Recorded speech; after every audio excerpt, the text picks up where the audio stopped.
귀한 자리에서 말씀드리게 돼서 영광을 생각합니다. 저는 은퇴하신 분들만 모이나 생각했었는데 젊은 분들도 많아서 반갑습니다. 사실은 퇴직한 후에 준비를 하는 게 아니고 젊은 시절부터 준비를 해야 됩니다. 얼마 전에 제가 어느 기업에서 퇴직 예정자분들을 대상으로 강의를 했는데 끝나니까 한 분이 회사 측에 약간 항의조로 뭐라고 얘기했냐면, 이런 식의 교육을 10년쯤 전에 마누라하고 같이 듣게 해줬어야지, 지금 혼자 와서 들으면 내일 모레 퇴직인데 언제 준비하란 말이냐, 그리고 권한은 마누라가 다 하고 있는데 내 말 안 듣는 마누라는 누가 설득하란 말이냐, 그렇게 얘기를 하더라고요. 듣고 보니까 그렇겠구나. 사실은 퇴직하고 나면 주어진 상황에 맞춰서 사는 방법밖에 없습니다. 30대, 40대, 50대부터 후반 인생 문제를 미리미리 생각해 봐야 되는데 오늘 젊은 분들이 많이 나오신 거 참 반갑습니다.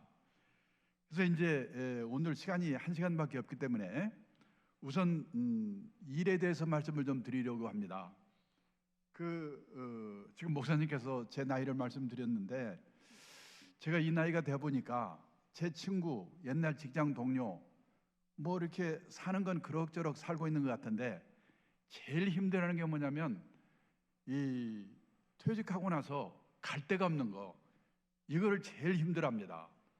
저는 그래서 지금 다른 돈 문제 이거보다도 퇴직하고 나서 뭘 할 건가 이 생각부터 먼저 해야 된다고 생각합니다. 재작년에 취업 컨설팅 업체 잡코리아가 발표한 자료를 보니까 우리나라 직장인 40대 이상 직장인이 체감하는 평균 퇴직 연령이 51.7세랍니다. 신의 직장이라고 하는 공기업도 명터가 있는지 55세, 중소기업이 51세, 대기업은 49세라고 합니다. 그러면요, 51.7세를 반올림해서 52세에 퇴직했다고 가정합니다. 그리고 83세까지만 산다고 가정하자. 왜 83세인가? 지금 우리나라 남녀 합해서 평균 수명이 83.6세입니다. 근데 우리는 평균 수명에서 지금 내 나이 뺀 만큼 앞으로 더 살겠지, 이렇게 계산하시면 안 되죠. 각각 자기 나이별로 기대의 여명만큼 살거든요. 그러니까 일단 환갑까지만 살아나오면 100살이다, 이렇게 준비를 하셔야 돼요. 자, 그래도 평균 수명 83세까지만 산다고 가정해서 52세에서 83세까지 31년입니다. 이 31년만 해도 이게 어느 정도 길인가? 하루가 24시간입니다. 현역 시절에는 무지개 바쁘지요. 일해야지, 뭐 손님도 만나야지, 식사도 해야지, 뭐 연애도 해야지. 하루가 100시간이면 좋겠어요. 근데 퇴직을 하고 나면 이놈의 시간이 안 갑니다. 잠자는 시간, 밥 먹는 시간, 화장실 가는 시간 다 빼도 최소한 하루에 11시간 남거든요. 실제로 얼마 전에 어느 기업에서요, 퇴직을 앞둔 직원들을 부부를 불러가지고 교육을 시켰답니다. 거기 갔다 온 분이 그러더라고요. 강사가 오더니 그러더랍니다. 다음 달부터 퇴직이시죠? 그럼 그 다음 날부터 하루 일과, 일주일 일과, 한 달 일과표를 예상을 해서 한번 써보세요. 이걸 뭐라고 쓸까? 막연히 앉아있는데 마누라는 어떻게 쓰는가 봤더니 받자마자 써 내려가는데요, 아침에 일어나서 밥하고 빨래하고 청소하고 개머리 갔다가 오후에는 또 교회 갔다가 줄줄줄 써 내려가는데 자기는 10시까지 써놓고 나니까 쓸 말이 없더래요. 남자들이 이렇습니다. 최소한 11시간 남아요. 곱하기 365일, 1년이죠. 곱하기 31년, 이게 124,465시간입니다. 그러면은 124,465시간이면 이게 어느 정도 길인가? 지금 우리나라 직장인들이 1년에 회사 나와서 근무하는 시간 연평균 1915시간입니다. 2,445시간을 1915시간으로 나누면요, 보시다시피 약 65년이 됩니다. 느낌상으로는 퇴직하고 31년만 해도 현역 시절에 65년에 해당한다. 100살까지 생각하면 말할 것도 없습니다. 우리는 초등학교 다닐 때 하도 많이 들은 말이죠. 인생은 짧고 예술은 길다. 아닙니다. 앞으로 인생도 무지하게 길고 예술도 길다. 그러고 대책을 세워야 된다는 거죠. 그래서요, 선진국에서는 노후에 대비하는 방법이 두 종류로 갈라진다는 겁니다. 열심히 살았는데 유감스럽게 노후 생활비가 모자라는 사람, 그런 사람 어떻게 살 건가? 제 생각에 우리나라는 유감스럽게도 모자라는 사람이 대부분 70~80%라고 생각합니다. 살기는 갑자기 오래 살게 됐죠? 금리는 또 얼마나 벼락같이 떨어졌습니까? 몇 억을 모아봤자 은행에 갖다 예금하면 세금 떼고 나면 몇 푼 안 돼요. 인생에서 재산이 제일 많을 때가 50대랍니다. 통계청 자료를 보니까 우리나라 50대 가구의 가구당 평균 총자산이 6억 4,200. 빚에 있습니다. 부채 차입금 평균 1억 700. 그러면요, 이 6억 4,200에서 1억 700을 빼면 남는 게 5억 3,400. 이게 순자산 자기자본입니다. 언뜻 생각하면 50대 후반에 재산이 5억 3,400 정도 있으면 그럭저럭 먹고 살 수 있을 거 아닌가 이렇게 생각하시겠죠? 근데 문제는 5억 3,400 중에서 살고 있는 집값이 4억 9,500이래요. 얼마 남아요? 3,900 남잖아요. 이걸로 30년 40년을 어떻게 삽니까? 그러니까 3,900만 원 갖고 주식 사서 튀겨볼까 했다 빵으로 만들거나, 얼마 전에 저 동학개미 난리쳤잖아요. 아니면 집을 팔아 살아야 됩니다. 근데 그 집이 내 노후에 도움이 될까? 제 친구가요, 동경 수도권에 살고 있습니다. 28평짜리 아파트에 살고 있습니다. 일본 사람들은 집을 크게 살지 않죠. 그 아파트를 1984년도에 우리 돈으로 계산해서 1억 2천만 원에 샀답니다. 그게 쫙 올라가지고 일본의 집값이 제일 비쌀 때가 언제냐? 1991년 3억 6천만 원 가지고 왔습니다. 지금 거기 살고 있거든요. 우리 돈으로 3천만 원, 4천만 원에도 안 팔린대요. 팔아봤자 1년 생활비 안 되는 거예요. 저는 앞으로 우리나라 집값도 그렇게 되지 말라는 법이 없지 않는가. 돌아가는 꼴은 비슷한데. 그러면요, 선진국 같으면 재산은 없더라도 최소 생활비 정도는 연금을 받아 생활하거든요. 우리는 그럴 수 있는 분이 학교 선생님, 공무원, 군인 아주 일부 빼면 없거든요. 보통 사람이 있는 게 국민연금 하나 정도인데요. 저도 놀랐는데 우리나라 65세 이상 고령자 중에서 국민연금 나이 들어서 노령연금 받는다고 그러잖아요. 그거 10만 원, 20만 원도 받는 사람이 49%, 절반밖에 안 돼요. 더 문제는 월 수령액이 60만 원 미만이 없습니까? 77%. 100만 원 이상 받는 사람은 9%밖에 안 돼요. 퇴직연금? 작년에 퇴직연금 적립연금 금액 333조 원을 가입자 수로 나눠봤더니 1인당 평균 4,900만 원. 개인연금? 가입자도 많지 않지만 계좌 수로 나눠봤더니 계좌당 5천만 원. 두 개 다 받아봤자 2년 3년 지나면 없어져 버려요. 결국 남는 게 뭡니까? 탈랑 집 한 채. 근데 그 집이 내 노후에 도움이 될까? 지금요, 일본 동경에 가면 신도시, 우리 말하면 분당, 일산, 80년대까지만 해도 흥청흥청하던 신도시인데요, 저녁에 가보면 불안도는 아파트가 많아요. 비어 있어가지고. 지금 일본의 빈집이 3년 전에 846만 채라고 하더라고요.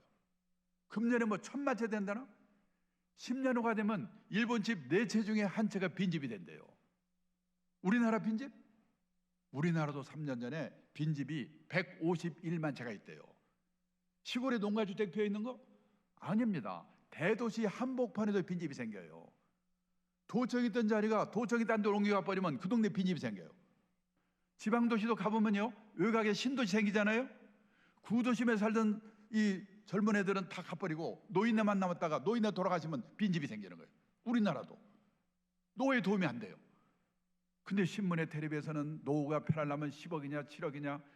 저는 아주 신문기자 만날 때마다 제발 좀 그런 것 좀 쓰지 마라. 우리나라 대부분이 그렇게 안 되는데 그런 기사를 보면 도움이 됩니까? 폭통 터지고 초조하지요. 그래서 지금 우리나라에 온갖 사기 사건이 횡행합니다. 부동산 기획 사기, 책방에 가보면 재테크 광풍입니다. 2배를 튀기는 법, 3배를 튀기는 법. 아니, 책 한 권 읽고 2배를 튀길 수 있으면 그 인생이 얼마나 간단하겠습니까? 그런 방법 없죠. 오직 하면요, 일본의 신문기자, 일본경제신문에 서울에 와서요, 특파원으로 4년 동안 근무하고 간 일본 신문기자가요, 임기 마치고 자기 나라 돌아가면서 뭐라고 하냐면 저한테, 한국에 와서 4년 동안 근무하면서 보니까 한국 사람들은 돈을 버는 방법, 그 사람 걸 자산 관리해서 입구 관리라고 표현했습니다. 입구 관리에 대해서는 쌍부로 결심이다. 그런데 나이가 60이 돼서 번 돈이 모자란다? 그러면 그 사람은 부자 될 확률이 별로 없지요. 그러면 어떻게 되냐? 맞춰 사는 방법을 배워야 되죠. 또 운 좋게 부자가 됐다. 그러면요, 아름답게 쓰는 방법. 그 사람은 그걸 자산 관리해서 출구 관리라고 표현했어요. 한국 사람들은 입구 관리에 대해서는 무죄결심인데 출구 관리에 대해서는 집에서 가르치냐, 학교에서 가르치냐, 사회에서 가르치냐, 공부가 너무나 안 되어 있다. 이러고 가는 거예요. 제 기분이 얼마나 아프겠습니까? 그런데요, 오늘 목사님이 읽어주신 성경 구절, 2000년 전에 바울 사도가 우리한테 전해준 말이죠. 풍부에 처할 줄도 알고 비천에 처할 줄도 알고 그때그때 주어진 경제 상황에 맞춰 사는 방법을 배워라. 일본에요, 기독교 인구가 100만 명도 안 된답니다. 1%도 안 됩니다. 우리나라 개신교, 캐톨릭 합치면 20몇 퍼센트, 1,몇백만 명의 기독교 인구래요. 근데 이 바울 사도가 우리한테 전해준 이 말을 읽었는지 안 읽었는지, 기독교 인구 1%도 안 되는 일본 사람한테 우리가 충고를 드려야 된다. 저는 그게 우리나라의 문제라고 생각합니다. 우리나라 기독교인들이 제일 좋아하는 성경 구절이 밑에 있는 빨간 글자래요. 내게 능력 주신 자 안에서 내가 모든 것을 할 수 있느니라. 새벽 기도만 열심히 나가면 만사형통. 근데요, 이게 가능한 것은 평소에 풍부에 처할 줄도 알고 비천에 처할 줄도 아는 훈련을 미리미리 받아두었기 때문에 이게 가능하겠죠. 근데 읽었는지 안 읽었는지 밑에 거 맞고 목매다니까 그게 문제라는 겁니다. 그래서요, 일본 가도 미국 가도 열심히 살았는데 유감스럽게 노생활비 모자란 사람 거기도 많습니다. 어떡하냐? 할 수 없다. 나는 이제 생활비가 모자라니까 체면불구하고 요쪽 팔리는 거 감수하고 허드렛 일이라도 해가지고 한 푼이라도 벌 방법이 없을까? 이 일을 찾지요. 제가 지금부터 48년 전입니다. 1975년인데요. 일본 동경 증권거래소라는 데 가서 연수를 받았습니다. 그때 일본의 전체 인구 중에서 노인 비율이 8%였습니다. 지금 우리나라 노인 비율 18%입니다. 48년 전에 일본의 노인 비율이 지금 우리나라 노인 비율의 절반도 안 됐는데요. 지금 생각해 보니까 그때 일본의 노인들은 체면을 버리고 일할 준비가 되어 있었구나. 그때 제가 두 가지 광경을 목격했습니다. 하루는요, 동경증권거래소 지하에 주식이나 채권을 보관하는 창고가 있는데요. 그 앞을 견학하는데 머리가 허연 70원 넘어서 갔던 노인들이 100명 정도 앉아가지고 주식을 세고 있어요. 제가 놀래가지고 안내하는 분한테 물어봤습니다. 저분들은 옛날에 뭐 하던 분들입니까? 옛날에는 회사 간부도 했고요, 공무원 출신도 있고 한 자리씩 한 사람들이지요. 얼마씩 받아요? 시간당 500엔, 우리 돈으로 5, 6천 원 받고 일한대요. 끝나고 제 숙소가 비즈니스 호텔입니다. 거기를 가보니까 5시가 되니까 인류 호텔이 아니라서 그런지 모르겠지만은 젊은 아가씨들이 퇴근을 하고 할아버지들이 밤땅번으로 교대를 하는 겁니다. 제가 그 두 가지만 가지고 일반화시킬 수는 없지만은 젊은 나이에 그거를 보고 나이가 들어서 일을 하려면 폼나고 고난 있는 일은 젊은 사람한테 주고 저렇게 허드렛 일을 해야 되는 거구나. 나도 이제 오래 살아야 될 텐데 저런 준비하고 살아야 되겠구나. 저는 그때 그걸 본 것이 제 인생에 얼마나 도움이 됐는지 모릅니다. 근데 그로부터 40년이 지나서요, 2015년 가을이에요. 일본의 퇴직자들이 하고 있는 일을 소개했는데 제일 많은 게 뭐냐? 아파트 관리인. 일본에서도 아파트 관리인 이거 하려고 경쟁률이 50대 1, 50대 1. 가사 대행 서비스, 가사 도우미거든요. 제 친구는 사장인데 그 딸이 대학 나온 애인데요, 40대 중반인데 애 둘을 키우느라고 회사를 퇴직했답니다. 근데 애만 키운 게 아니라 틈틈이 시간을 내가지고 간호사 자격을 받을 수 있는 전문학교를 다녔는데요. 그래서 대학 나온 애가 간호사 자격을 따로 받은 거예요. 근데 지금 일본에는 우리도 곧 그렇게 될 것 같은데 방문개호라고 그래가지고, 개호는 우리말로 말하면 간병, 돌봄 이런 뜻이거든요. 경제력 있는 노인들이 혼자 아니면 둘이 사는 집에 가가지고 주사도 놔주고 건강 체크해주고 간단한 집안일 도와주고 그러는 일의 수요가 폭발적으로 늘고 있다는 거예요. 그거에서 돈 벌고 있어요. 사장 딸이고 대학 나왔는데. 중요한 거는 이런 일을 하면서도 막말로 쪽팔려 하지 않고 이런 일을 하는 사람을 우습게 보지 않고. 근데 그동안에 우리나라는 일도 없지만은 하고 싶어도 체면, 남의 눈 때문에 어려웠거든요. 근데 요 몇 년 전부터 우리나라도 무섭게 바뀌고 있어요. 제가 얼마 전에 택시를 타고 가는데 기사분이 60이 좀 넘은 분인데 외국 회사에 사장을 했답니다. 이분이 사장할 때는 기사 딸린 고급 승용차에다가 이 부인은 사모님 소리 듣고 폼 잡고 다녔대요. 이분이 대단한 게 사장을 끝내자마자 목표를 세웠는데요. 나는 3년 이내에 개인 택시 받을 자격을 갖자. 그러려면 영업용 택시를 3년 무사고 운전해야 된대요. 그때 그분이 1년 8개월이 됐다고 하더라고요. 이런 분이 지금 늘고 있습니다. 그렇게 살다 보니까 60이 돼서 먹고 살 걱정은 없게 됐다. 유감스럽게 운전하는 그런 분이 20-30% 정도밖에 안 되는 것 같아요. 그러면 그분들은 퇴직도 했고 먹고 살 걱정은 없으니까 놀고 먹으면 되는가? 아닙니다. 특히 도시에 사는 사람일수록 퇴직하고 소일거리가 없어서 미치거든요. 요즘 서울 시내 인류 호텔에 헬스클럽 한번 가보면은 왕년에 장관, 차관, 사장했던 사람 다 모여 있어요. 거기서 오전 시간 때우고 오후에 커피숍에서. 얼마 전에 정보 고간을 했던 제 친구가 있는데 저녁 먹다 뭐라고 하냐면요, 자기는 아침에 잠에서 깨면 침대에서 내려오기 전에 오늘은 뭐 할까 그 생각부터 해놓고 그때 내려온대요. 하루 이틀도 아니고 30년 40년 그렇게 살아보세요. 환장합니다.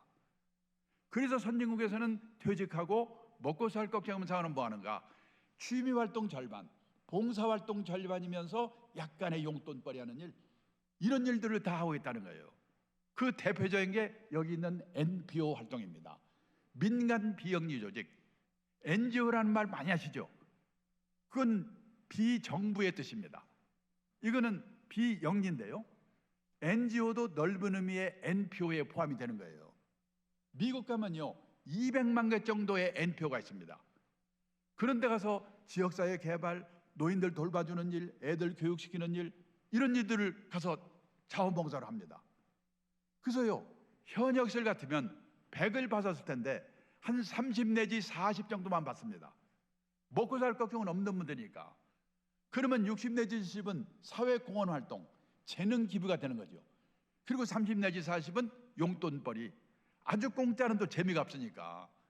그래서 미국에서는 NPO에서 일하는 사람도 취업 인구에 포함을 시킨대요. 몇 년 전 통계를 보니까 미국 전체 취업 인구의 10% 정도가 200만 개 정도의 NPO에서 일하는 사람들이에요. 이웃나라 일본도 90년대 후반부터 NPO 촉진법이라는 거 생겨가지고 그런 퇴직한 분들이 나와서 그런 데 일하는 사람이 많이 늘고 있습니다. 제 친구는 미국의 로스앤젤레스에 살고 있는데 이 노숙자들 구호단체에서 일을 하는데요. 노숙자들에게 이 도시락을 날려주는 일이에요. 그리고 지역의 유지들한테 빵이라든지 물품이라든지 기부금을 받는, 그리고 약간의 수당을 받는데요. 처음에 노숙자들한테 도식 주려면 겁이 나던데 지금 어깨동무하고 있다는 거예요. 저는 우리도 앞으로 이 NPO에 대해서 공부 좀 해가지고 퇴직하고 나서 그런 일, 먹고 살 걱정이 없는 분들이라면, 우리가 인생을 살아가면서 정년을 3번 맞이한다고 합니다. 첫 번째가 고용정년, 보통 회사 55세, 근데 아직도 몸이 쌩쌩해요. 그래서 허드렛 일이라도 자원봉사활동이라도 자기가 정해서 하는 일의 정년이 있습니다. 그리고 마지막으로 하나님 나라로 가는 정년, 인생 정년이지요. 고용정년, 일의 정년, 인생 정년, 이 3번의 정년을 어떻게 맞이할 것인가. 우리가요 노후에 3대 불안이 있습니다. 첫째가 뭐냐? 돈이죠. 둘째가 건강, 셋째가 외로움. 돈, 건강, 외로움, 이 3대 불안을 해소하는 최선의 방법이 돈이 되는 일이든 취미활동이든 자원봉사활동이든 이 소일거리가 있어야 된다. 그래서 여기까지 결론입니다. 가장 확실한 노후 대비는 재테크가 아니고 평생 현역이다. 돈 있으면 있는 대로, 없으면 없는 대로. 제가 어느 강의장에서 이 말을 끝냈더니요, 한 남자분이 벌떡 일어나더니, 아니 왜 남자들한테만 일을 하고 난립니까?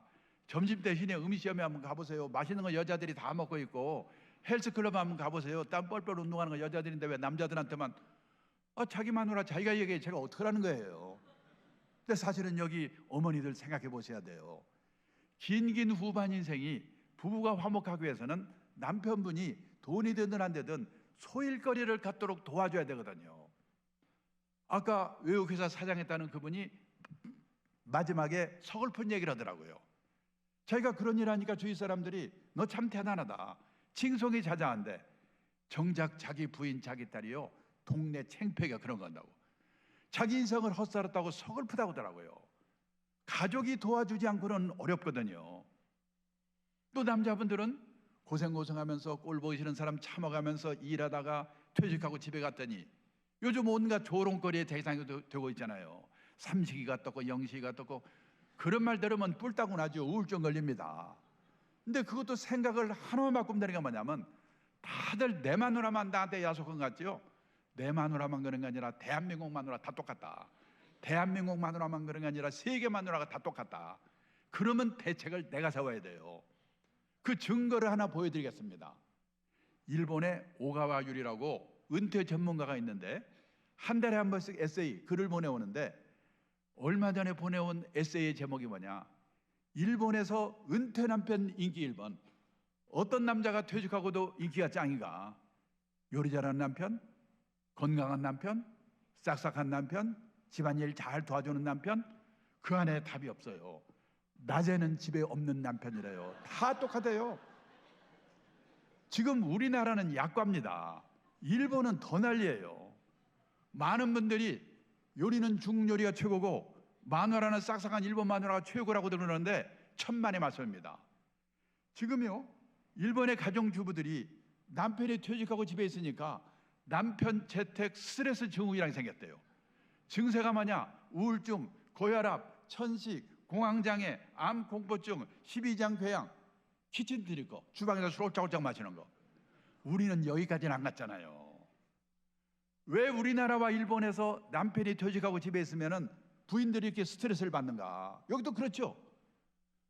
우리나라와 일본은 남편이 현역으로 있는 동안은 남편의 세계와 아내의 세계가 분단된 세계에 살고 있는 거예요. 따로따로 30, 40 놀다가 탁 만나니까 헷갈리는 거예요, 이게. 미국은 커플 문화, 젊을 때부터 꼭 같이 움직이거든요. 출장 갈 때도 허락 맡아야 되고, 저녁에 술 먹고 늦게 들어가면 이혼이고 그건. 근데 우리는 따로 놀다가 만나니까 헷갈리는 거예요. 그래서 이 노후에 부부의 화목에 대해서 이걸 심각하게 생각해 봐야 돼요. 노후에 파산하는 리스크가 5가지가 있습니다. 첫째가 뭐냐? 은퇴 창업해서 실패하는 리스크예요. 둘째가 뭐냐? 금융사기 당하는 리스크예요. 셋째가 중대질병 걸려서 돈 퍼붓는 거, 건강 리스크. 넷째가 자식한테 돈 퍼붓는 자녀 리스크. 그리고 5번째가 뭐냐면 황혼이혼 리스크거든요. 황혼이혼하면 재산을 절반 나눠야 되니까. 근데요, 우리나라의 이혼율 자체가 아시아에서 1등이에요. 1970년도만 해도 우리나라 연평균 이혼 건수가 15,000건 정도였습니다. 2021년에는 10만 2천 건. 엄청나게 이혼이 늘었어요. 옛날에 우리 어머니 세대들은 결혼해서 실망을 하면 팔자라고 생각하고 희망을 버렸는데, 요즘 여성들은 결혼해서 실망을 하면 남편을 버린답니다. 근데 옛날에는 결혼해서 4년 이내에 아이고 실수했구나, 신혼이혼의 비율이 제일 높았거든요. 근데 2021년에는 결혼해서 20년 이상 된 소위 말하는 중년 황혼이혼의 비율이 1990년도만 해도 전체 이혼 건수의 5%밖에 안 됐는데 2021년에는 39%. 지금요, 결혼 기간별로 볼 때 비율이 제일 높은 게 중년 황혼이혼이에요. 요거 조심해야 돼요. 이혼하면 재산 절반 나누니까 파산하는 거거든요. 자, 그래서요, 이 준비를 해야 되는데, 티베트의 종교 지도자 달라이라마가 했다는 얘기입니다. 자신이 다른 사람들에게 쓸모있는 존재가 아니라고 생각하는 노인은 자신이 남에게 유용한 존재라고 느낀 노인보다 일찍 숨질 가능성이 3배 가까이 높게 나왔다. 부유한 나라에서 고통과 분노의 정도가 더 심한 건 물질적 부가 부족해서가 아니다. 내가 남에게 필요한 존재라는 느낌이나 내가 사회와 함께 있다는 느낌을 더 이상 갖지 못하기 때문에 불행해지는 것이다. 제 학교 선배 한 분이 은행장까지 한 분인데 퇴직하더니 뭐라고 하냐면 자기는 퇴직하고 나니까 쓸모없는 인간이 되어서 서글프대요.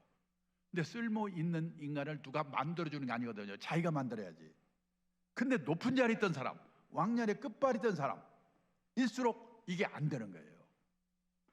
제가요 얼마 전에 공무원 연공공단에서 퇴직하신 공무원들 대상으로 퇴직 수기를 공모했는데 우연히 심사위원을 하게 됐어요. 심사하면서 깜짝 놀랐어요. 저는요 공무원들은 60까지 보장되지 연금도 300만 원에서 다 받는 데지 아무 걱정 없는 줄 알았거든요. 아니에요. 제가 읽은 수기에 90% 정도가 나와보니까 결백이더래요. 제일 배치는 게 뭐냐? 갈대 갚는 거. 제가 한 분 사례만 소개하겠습니다. 이분은요 이 고급 공무원 출신이에요. 퇴직도 했고 연금도 있으니까 내가 한번 신나게 놀아봐야지. 놀아봤대요. 웬걸 오래 못 가. 3개월 놀았더니 미치겠더래요. 아침에 일어나면 마누라 눈치가 보이는데 저놈 인간은 오늘 또 안 나가나? 놀래가지고 동네 도서관에 갔더니요 신문 한 장 보려고 쟁탈전이 벌어지는 거예요. 아이고 꼴 보기 싫어. 취직해야지. 그때서 원서를 여기저기 돌렸는데 준비가 안 돼가지고 면접 보러 하는 데도 없어요. 오늘 한 군데서 면접 보러 오라고 연락이 왔더래요. 놀라서 봤더니 요즘 많이 생기고 있습니다. 주간 노인 보호센터. 일본도 우리나라도 젊은 노인, 건강한 노인이 나이 들고 불편한 노인 도와주는 게 큰 일거리예요. 면접에 붙어가지고 하루에 5시간에서 6시간 일을 한대요. 아침에 노인분들을 자동차로 센터에 모시다가 같이 놀아주는 거예요. 장기도 두고 노래 부르면 노래도 부르고. 이분이 싹싹한가 봐요. 또 시골에 노모가 혼자 계신데 혼자 계신 노모로 생각해서 내가 이분들한테 잘해줘야지. 인기가 짱이에요. 근데 요즘 주간 노인 보호센터가 여기저기 생기면서요 노인들이 삐치면 다른 데로 가버린대요. 돈이 안 되잖아요. 근데 그 센터는 그분 때문에 다른 데서 온답니다. 유명인사가 됐어요. 그래서 한 달에 월급 얼마 받는가? 월급을 70만 원 받고 집에 지내던 건강보험료 30만 원을 회사가 내준대요. 100만 원 벌어가지고 집이 없으니까 그 수기에 마지막에 뭐라고 써있냐? 그렇게 무섭던 마누라가 천사로 바뀌었다. 남자분들은 갈 데가 있어야 돼요. 그런데요 이런 얘기하면 화나는 분들이 있습니다. 일이 없어서 지금 미치겠는데 일만 줘보세요. 내가 갈 때 왜 일을 안 하는가? 그렇습니다. 요즘 청년 실업이 넘쳐나는데 또 직업이 사라지는 시대거든요. 옥스퍼드 대학에 이 마틴 스쿨이라는 데서요 고용의 미래라는 이 보고서를 냈는데 그 보고서에 보니까 2033년이 되면 현재 있는 직업의 47%가 사라질 거래요. 이러는 마당에 젊은 사람한테 일이 어디가 있냐 이거죠. 그래서 뭐냐? 퇴직하고 나서 일을 준비할 때는 젊은 사람이 할 수 없는 일이거나 할 수 있다고 하더라도 하지 않는 일을 할 수밖에 없다는 거예요. 가능하면 젊은 분들이 할 수 없는 일을 하는 게 좋아요. 지금까지 내가 해온 일과 연관시켜서 미래 지역과 연관시켜서 무슨 새로운 일이 없을까? 그런 의미에서 저는 뭐냐면 지금 우리나라가 창직의 시대라고 그럽니다. 5년마다 발표하는데요 2019년에 우리나라 직업의 수가 16,800개인데 일본 가면 25,000개, 미국 가면 36,000개.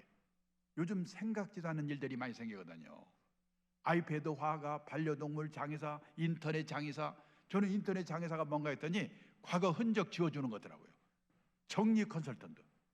저도요 50년 전에 이 업계에 들어올 때 50년 후에 무슨 노설계 이런 일을 하리라고는 생각지도 않았어요. 왜 이걸 하게 됐는가? 제가 2000년 초에 펀드를 운영하는 자산운용사의 대표를 하고 있는데요. 하다 보니까 이 자산운용업에 성공을 하기 위해서는 운용만 잘해도 되는 게 아니라 이 투자자들이 단기 시황에 쫓겨가지고 샀다 팔았다 해서는 안 되는구나. 장기 투자, 분산 투자 원칙을 지키도록 설득하는 일이 중요하구나. 그래서 투자 교육을 시작했어요. 그러다 보니까 베이비붐 세대가 은퇴가 시작이 돼서 노후 설계를 시작하게 됐어요. 그 이제 제가 있던 회사가 외국 회사에 팔렸어요. 제가 뭘 할까 하다 보다가 어디 가서 사장 자리 또 찾아봤자 한 2년이 다 잘리겠지. 이걸 내가 라이프워크로 해야 되겠다. 그래서 제가 미래세세 회장님한테 당신네 그룹에서 투자교육연구소를 만들면 이러이런 좋은 점이 있을 겁니다. 앞으로 여기 퇴직을 앞둔 분들이요 제한력 누가 나를 불러주겠지? 아닙니다. 나는 이런 일을 할 수가 있습니다. 당신네 회사에서 이런 게 필요하지 않습니까? 저를 써주세요. 제안을 해야 되는 거예요. 또 제가 미래에서 가서 9년 동안 일을 했어요. 65세가 돼가지고 민망해서 나왔더니 1인 기업 시대입니다. 1인 연구소 시대예요. 1인 연구소 만들어서 1년 반쯤 하고 있는데 지금 있는 회사에서 밖에서 하지 말고 들어와서 뭐 어쩌냐. 거기서 지금 하고 있어요. 여기 계신 분들 그러기 위해서는 젊은 시절부터 자기 하고 있는 일과 연결시켜서 뭘 조금씩 바꿔가지고 미래의 직업과 연결시켜서 이걸 내가 좀 하면 안 될까? 그러면 회사에도 도움이 되고 회사에서 오래 있을 수도 있고 아니면 그 일 갖고 나와서 창직을 할 수도 있고 그렇기 때문에 젊은 시절부터 이런 거를 준비를 해야 된다는 거예요. 자, 그 다음에요. 일을 하는데요. 돈이 하셔서 일을 했습니다. 근데 취미가 될 수가 있어요. 또 취미로 했는데 돈이 생길 수도 있어요. 어떤 분은요. 재벌 그룹에 임원하다가 갑자기 나왔어요. 뭘 하지? 택배 분류하는 데를 가봤는데 무지하게 힘든 일이랍니다. 근데 그때 그분이 과체중이었대요.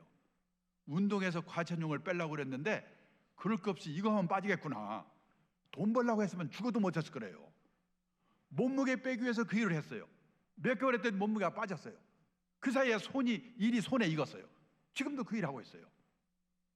그래서 다시 말씀드리는데 돈이 하셔서 일을 했는데 취미가 될 수 있고 취미를 했는데 돈이 생길 수도 있고 근데 처음부터 돈도 생기고 취미에도 맞고 남복에도 폼나고 그거는 쉽지 않죠.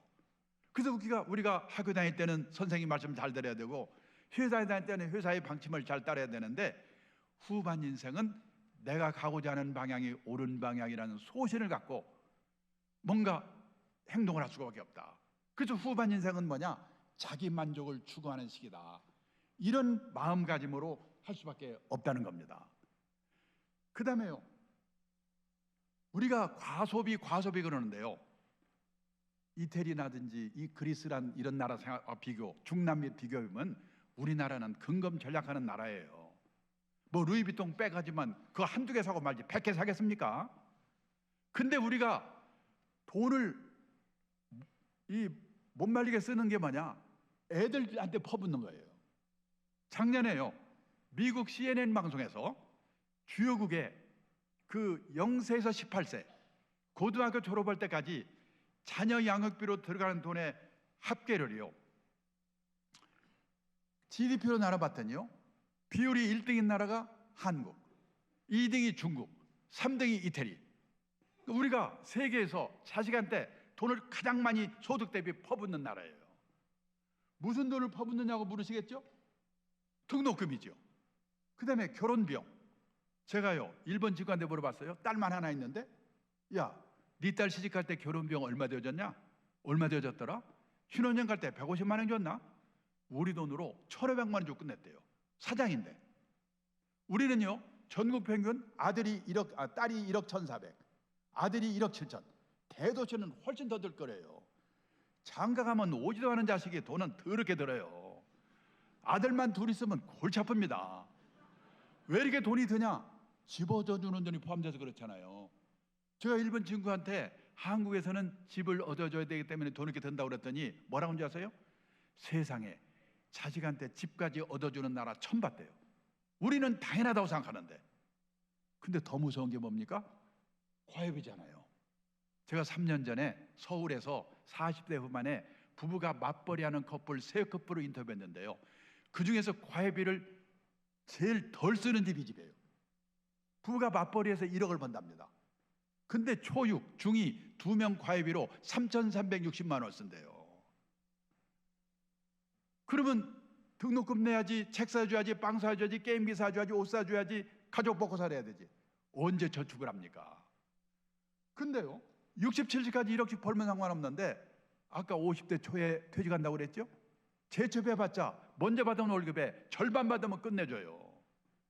재취업해서 연봉 2천만 원이 무지가 어렵거든요. 근데 그때 애들은 대학교 고학년, 그 다음에 결혼해야지, 노부모 요양비, 의료비 들지. 1억씩 벌던 가정이 60 넘어서 이 중산층에서 탈락한다는 거예요. 자, 근데 문제는 취직이 안 되잖아요. 그렇게 돈을 처발랐는데 작년에 일본의 대졸 취업률이 96%. 일본은 지금 구인난입니다. 우리나라 대학생들이 일본으로 취직하라고 한다고 난리잖아요. 근데 우리나라는요 68%인데 여기 군대 간 애들, 대학원 간 애들 포함되어 있거든요. 또 제가 어제 그저께인가 하는 얘기인데 지방의 학교들은요 취업률이 뭐냐, 졸업하고 6개월 후까지 국민연금 내는 증서 있는 애들은 취업으로 들어간대요. 그걸 어떻게 짜서 그 일본말로 가라로 만든다고 그러죠. 그러고 있대요. 50%도 안 되는 거예요. 둘 중에 하나가 취직이 안 되는데 그러면 어렵게라도 취직만 하면 만수무강인가? 아니에요. 여기 경희대학교 신동경 교수가 발표하는 건데 남자가 주 직장에서 45세까지 근무할 확률 60에도 아닙니다. 60년 이후 출생자는 20%밖에 안 돼요. 이제요 3년 나이나 관두고 취직해서 또 관두고 취직해서 또 관두고 평생에 6번 정도를 이직해야 겨우 60까지 다는 세상이에요. 시험 잘 보는 거 아무 관계 없어요. 씩씩해야 돼요. 고성장 시대에는 신규 채용이 많기 때문에 돈 처발라서 과외 공부해가지고 좋은 대학 들어가서 취직하면 됐거든요. 근데 이 저성장 시대에는 요즘 신규 채용이 별로 없죠. 이게 저성장이에요. 중소기업 같은 데 들어가가지고 몇 번 이직하면서 좋은 회사로 옮겨가야 돼요. 옮겨갈 때 저기서 날 뭘 뽑냐? 학벌? 스펙? 아니에요. 이 친구가 우리가 시키려고 하는 일을 잘하는가 못하는가, 전문성을 보는 거예요. 그 다음에 평판, 한마디로 싸가지가 있는가 없는가, 여기에 걸리면 끝이에요. 요즘 대기업의 인사 담당자들이 자기들끼리 모여서 그런답니다. 속지 말자 학벌, 다시 보자 스펙. 얼마나 속았으면 그러겠어요.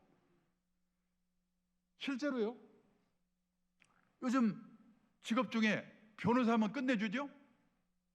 근데 변호사가 요즘 어려워요.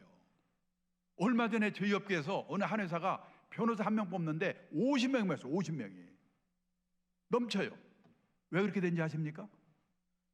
우리나라 변호사 1번 등록이 1906년에 나왔대요. 만 번째 등록이 2006년.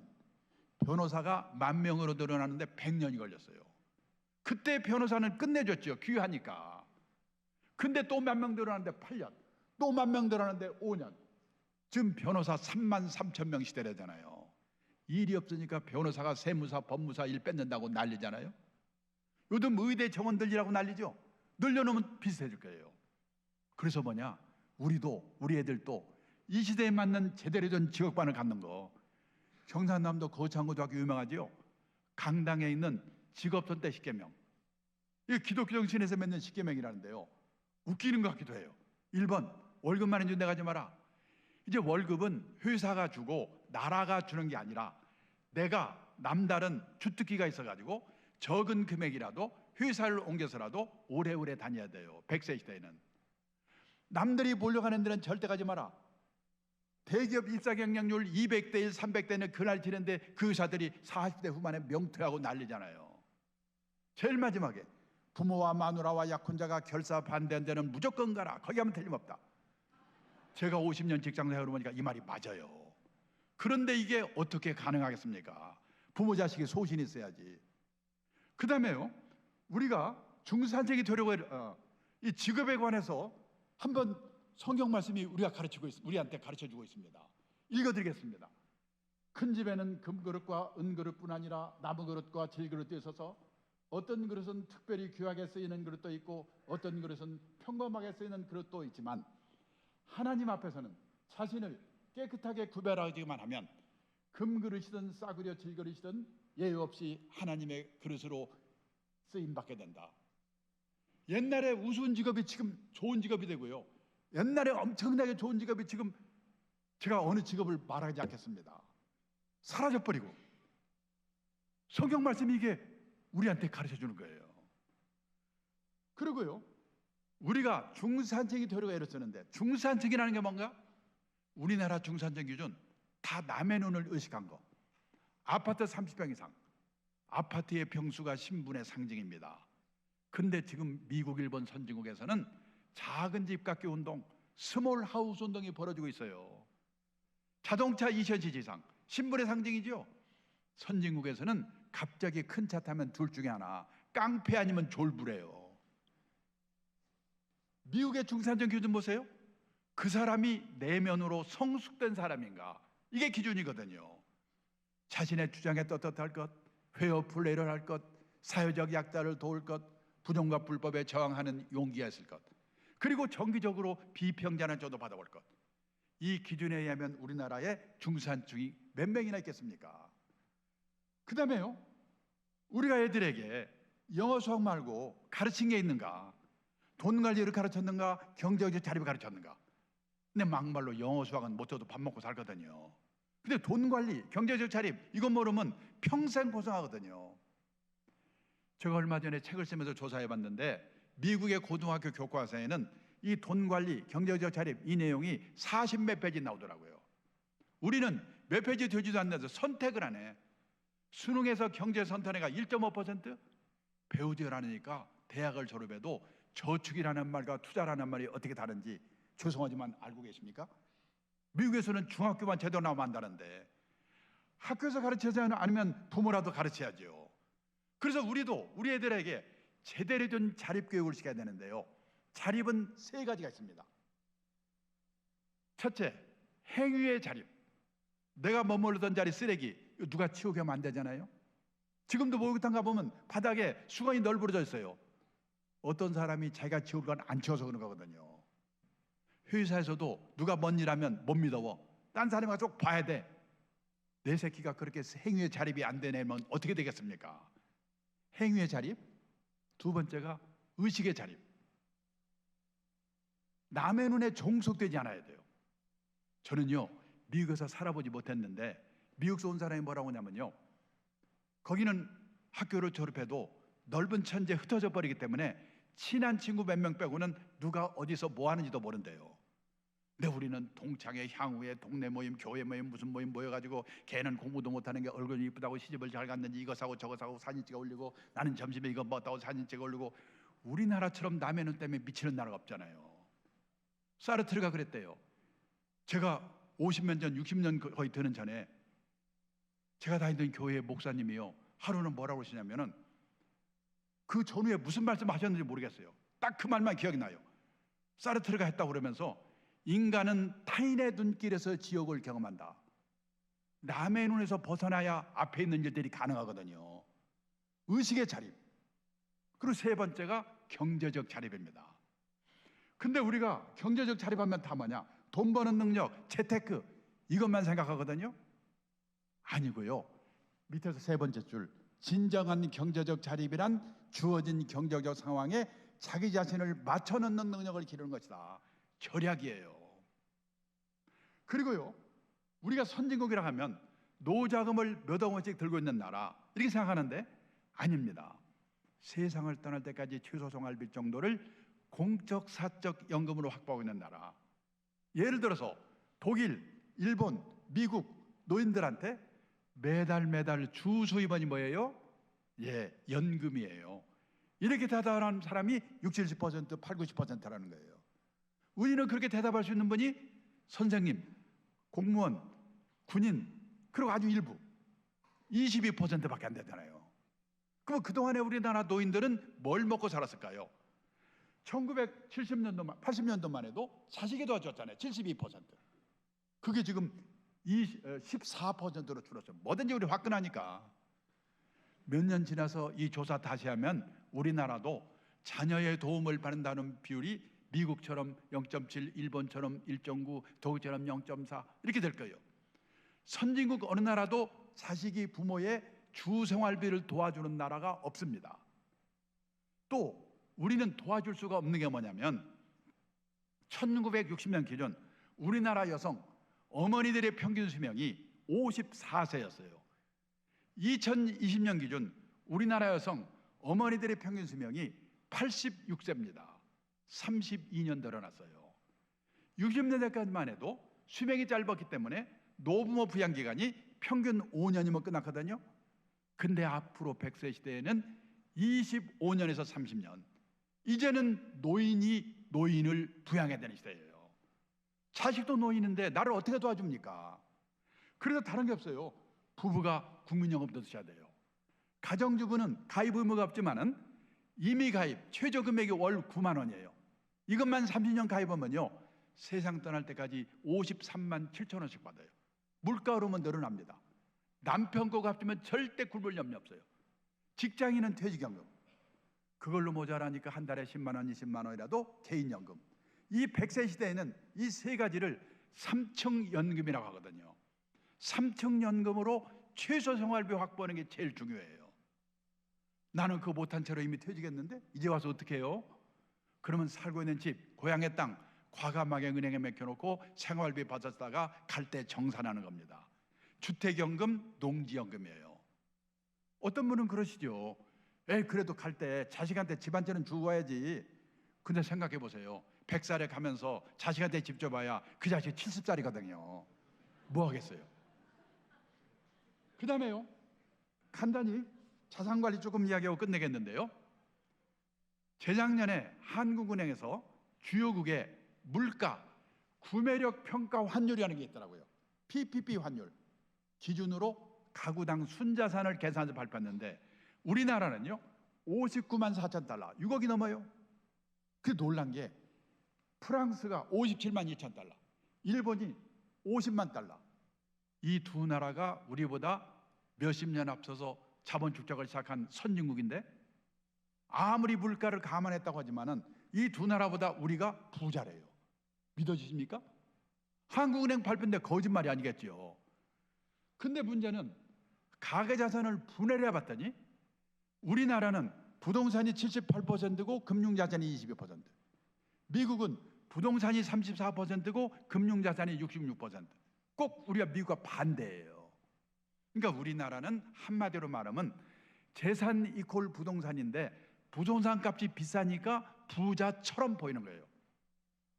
앞으로도 계속 부동산이 오르면 상관없겠죠. 나라는 미쳐버리겠지만은.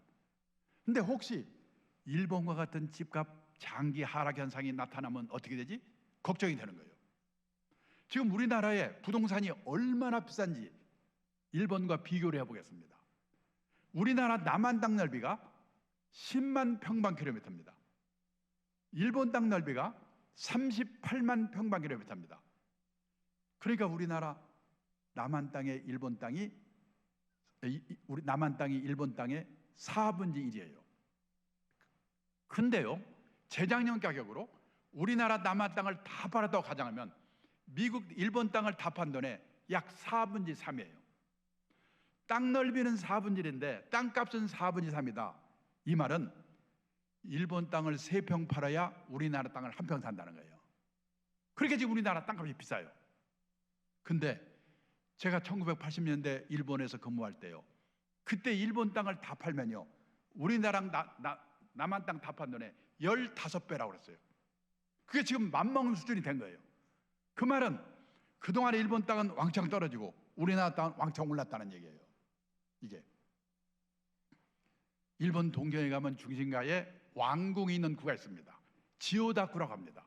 우리 서울에 창덕궁, 경복궁이 있는 종로구와 같은 구인데요, 일본 사람이 뭐라고 하냐면 이 지오다쿠 하나만 오늘 시세로 팔면 그 돈으로 카나다 땅을 통째로 살 수 있대요.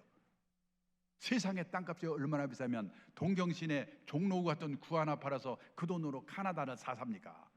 그게 1980년 말 그때 일본의 땅값이었어요. 그래서요, 그때는 땅값이 비싸니까 일본의 가계자산 중에서 부동산이 60%, 우리나라 비슷했어요. 근데 그게 30% 정도로 떨어졌어요. 떨어진 이유를 보니까 앞으로 우리도 그렇게 될 가능성이 매우 크다. 걱정이 되는 거예요. 자, 보세요. 떨어진 이유 첫째가 뭐냐? 지난 30년 동안 일본의 땅값, 집값이 특별한 데 몇 군데를 제외하고는 계속 떨어졌어요. 여기 일본의 3대 도시 도쿄, 오사카, 나고야의 택지 82년을 100으로 볼 때 8년 동안에 3배 올라가지고 보세요.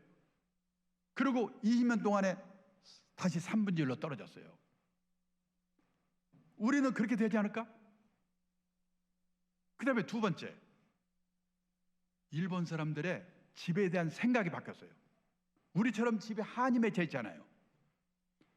일본의 보통 사람들이 내가 집이 없어, 근데 금융자산이 몇 억 있어. 그럼 은행에서 돈을 빌려서 집을 살까? 집 사면 세금 내야지, 수리해야지. 골치 아프잖아 이거. 에이, 집은 그냥 빌려 살고 이거는 딴 데 투자하자. 냉정하게 생각해 보거든요. 근데 우리는 지난 3년 어땠습니까? 내 돈이 하나도 없더라도 은행에서 아버지가 돈 빌려만 준다면 영끌 눈 감고 집 샀잖아요. 근데 그 일본도 1980년도에는 우리나 똑같았어요. 그때 일본이 잘 나가니까, 수출이 잘 되니까 미국이 압력을 넣어가지고 엔화값을 더블로 올려버렸어요. 그러니까 금리를 그냥 반으로 떨어뜨려. 돈을 왕창 풀어. 지난 3년 우리나라 코로나와 똑같은 거예요. 그 풀어놓은 돈이 기업에서는 땅 사고 개인들은 집 못 사면 큰일 난다고 난리를 쳤어요. 근데 그게 30년 지나면서 집값 땅값은 떨어져, 애들은 줄어들고 노인만 남아, 경제는 어려워져. 그러니까 집 없으면 어때? 이렇게 바뀌더라고요. 세 번째, 일본도 우리나라도 베이비붐 세대가 왕창 태어나면서 집을 사니까 집값 올렸어요. 일본은 베이비붐 세대 내 집 마련이 끝났어요.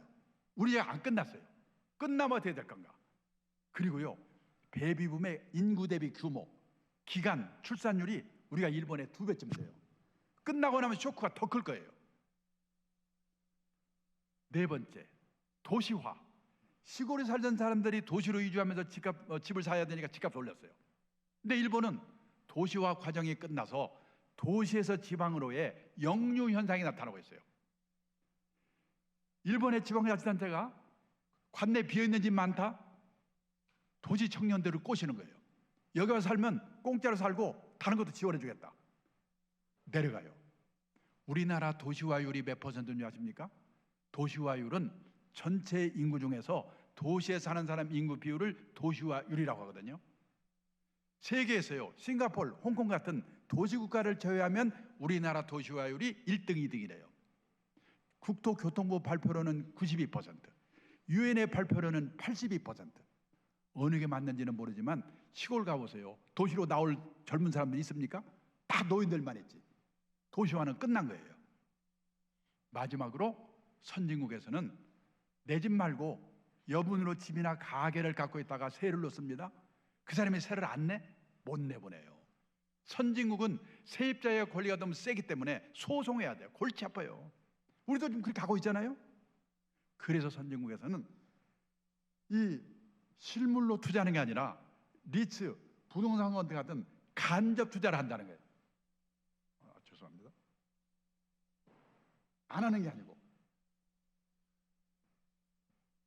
그래서 미국, 일본의 금융자산 비중이 70%, 60%인 게 거기에 있는 거예요. 우리도 알게 모르게 이런 방향으로 가고 있다. 근데 여기까지 말씀드리면, 저 사람은 증권회사에서 온 모양이구나, 주식 사라고 꼬시려고 그러는구나, 그러니까 부동산 안 된다고 그러고 보나마나 막판에 가면 주식 사라고 할 거야. 아닙니다. 이게 이렇게 떨어지는 게 아니에요. 떨어졌다 올랐다 떨어졌다 올랐다 그러거든요. 오늘 제 강의에 쇼크 받아가지고 어떤 분이 집을 팔았습니다. 가을에 반등을 하면요, 아니 교회에서는 그 바보 같은 친구를 강사로 불러가지고 나를 집 팔게 충동했을까? 제가 함부로 사세요, 파세요, 오늘 이 말을 하려고 하는 게 아니에요. 다만 이제 나이가 들어서 노후가 돼가지고 나는 어디서 누구와 어떻게 살 건가, 그 문제부터 생각해 보셔야 돼요. 몇 년 전에요, 서울시에서 65세 이상 된 부부들에게 물어봤습니다. 두 분 중에 한 분이 돌아가시고 혼자 되시면 다시 자녀들하고 같이 살겠습니까? 같이 살겠다는 대답은 20%밖에 안 돼요. 50%는 자식들하고 멀지 않은 데서 혼자 살겠다. 30%는 실버타운 같은 노인 전용시설로 가겠다. 80%가 자식들이 안 살아주는 게 아니고 본인들이 불편해서 혼자 살겠다는 거예요. 그러면 애들하고 살다가 애들 다 나가 둘만 남어. 그 중에 한 사람이 아파. 그걸 부부 간병기라고 그러죠. 한 사람 떠나 혼자 남어. 그 사람도 아파 떠나. 한 30년 사이에 그런 일이 생기거든요. 그 과정별로 나는 어디서 누구와 어떻게 살 건가 잘 생각해 보셔야 돼요.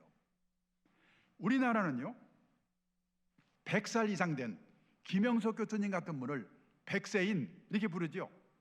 우리나라에 100세인이 몇 분이나 계실까요? 작년 통계를 보니까 8,000명 정도 계신대요. 그 100세인은 어디 살고 계실까요? 옛날에 100세인은 시골에 경치 좋고 공기 좋은 진안, 장수, 의성 이런 데 사셨거든요. 근데 지금 100세인의 절반은 요양병원에 계시거든요. 안 갈 것 같죠? 저는 각오하고 미리미리 보고 있습니다. 그런데 우리나라 어머니들은 반대예요. 오히려 딸이 시집갈 때쯤 되면 큰 집으로 사가려고 그래요. 그건 사돈 내 폼도 나고. 옛날에는 재테크가 됐지요. 근데 요즘 큰 집이 골치 아프죠? 왜 그런가요? 우리나라 인구가 5,100만, 가구 수가 2,100만 가구, 그 중에서 혼자만 사는 가구, 둘만 사는 가구를 합친 비율이 1980년도만 해도 15%밖에 안 됐어요. 그때는 가족이 많았으니까. 이게 2021년에는 62% 늘었습니다. 일본은 오래전에 60% 넘었어요. 우리나라도 일본도 대부분의 집이 혼자 아니면 둘이 사는 세상이 오고 있는데 아직도 서울에서는 재개발했다면 몇 평 늘어나지? 조심해야 돼요. 요즘은요 지방에도 고층 아파트가 많이 생기는데 젊을 때는 상관없어요. 나이 들어서는 고층 아파트도 조심하셔야 돼요. 우리나라 사람들은 유난히도 돈 많은 사람은 하늘로 가고 돈 없으면 땅 밑으로 가는데 너무 하늘로 갈 게 아니에요. 몇 년 전 얘기인데 일본에서 난리가 났습니다. 오하라 레이코라고 국민 탤런트가 죽었는데요. 사흘 만에 발견됐어요. 고독사. 일본이 벌컥 뒤집혔어요. 어느 도의 뉴타운 단지 하나를 조사해봤더니 과거 3년 동안에 고독사한 사람이 25명. 그 사람들이 돌아가시고 발견될 때까지 얼마나 걸렸냐? 평균 21.3일이 걸렸다는 거예요. 왜 이런 일이 생기는가? 사람이 들락날락 하는데 살지 않기 때문에 그래요. 자식들로도 안 살죠? 그러면 이웃집만한 복지시설이 없어요. 근데 30중 40중에서 혼자 아니면 둘이 살고 있어 보세요. 누가 찾아옵니까? 얼마 전에는 빅데이터를 통해서 본 일본 부동산 시장의 전망 이런 자료를 읽었는데 거기 이런 말이 나와요. 일본의 노후화된 아파트들이 재건축을 못해가지고 슬럼화돼 가고 있다는 거예요. 아파트를 뭐라고 부르냐면 구분 소유 주택이라고 부르는데 구분 소유 주택을 재건축하려면 주민의 80%가 찬성해야 된대요. 우리도 그런 게 있잖아요. 그 노인들이 귀찮아. 또 재건축에 성공하려면 두 가지 조건이 충족돼야 돼요. 첫째, 위치가 좋아야 돼. 둘째, 저층해야 돼. 고층으로 만들면서 비용을 빼야 되니까. 근데 위치가 벌벌이렇거나 위치는 좋더라도 이미 고층이 되어 있으면 안 되는 거예요. 그 슬럼화 되고 있어요. 그나마라도 재건축에 성공한 아파트가 있긴 있어요. 어떤 아파트? 성공한 아파트의 80%가 지진 나서 무너진대. 근데 지진 나기로 기다릴 수가 없는 게 아니에요. 제가 일본 친구한테 물어봤어요. 3천 몇백만 원도 집이 안 팔린다고 그랬죠? 우리 돈으로? 야, 너희 아파트 30년 40년 그래서 낡아서 그런데 재건축하면 그거 오르잖아 그랬더니 합의가 안 된대요. 왜? 돈이 없어요. 노인들이에요. 그러면 그거 어떡하지? 살다가 난 죽으면 되는 거지. 나라가 그걸 때려부시든지 말든지. 근데 우리가 아파트가 슬럼화되면 그 근처에 있는 땅값이 떨어져요. 우리가요 일본을 걱정할 때가 아니에요. 일본은 아파트의 슬럼화가 문제라고는 하지만은 우리나라와 같은 아파트, 철근 콘크리트로 대규모 단지로 만든 아파트는요 전체 주택수의 10% 정도밖에 안 돼요. 우리나라 전체 주택수 중에 아파트의 비율이 몇 퍼센트인지 아시는 분? 3년 전에 63%래요. 아파트 공화국이잖아요. 계속 늘어나잖아요. 저는 지방도시 가면서 벌판에 고층 아파트 서 있는 거 보면 10년 후, 20년 후, 30년 후 우리 손주들이 저거 때려부시려고 얼마나 고생을 할까 한번 생각해 보셔야 돼요. 그래서 요즘 일본에서 유행하기 시작한 게 뭐냐? 부부만 남았거나 사별하고 혼자 되면 어디서 사는가? 시내에서요 18평에서 20평짜리 병원 가까운 곳, 나이 들면요 병원이 가까워야 돼요. 근데 문화시설 가까운 곳, 재미가 있어야 되니까 교회 근처에 사세요. 그다음에 이 쇼핑 가까운 곳 이런 데 사는 게 유행하기 시작하고 있어요. 대형 고층 아파트를 조심하셔야 돼요.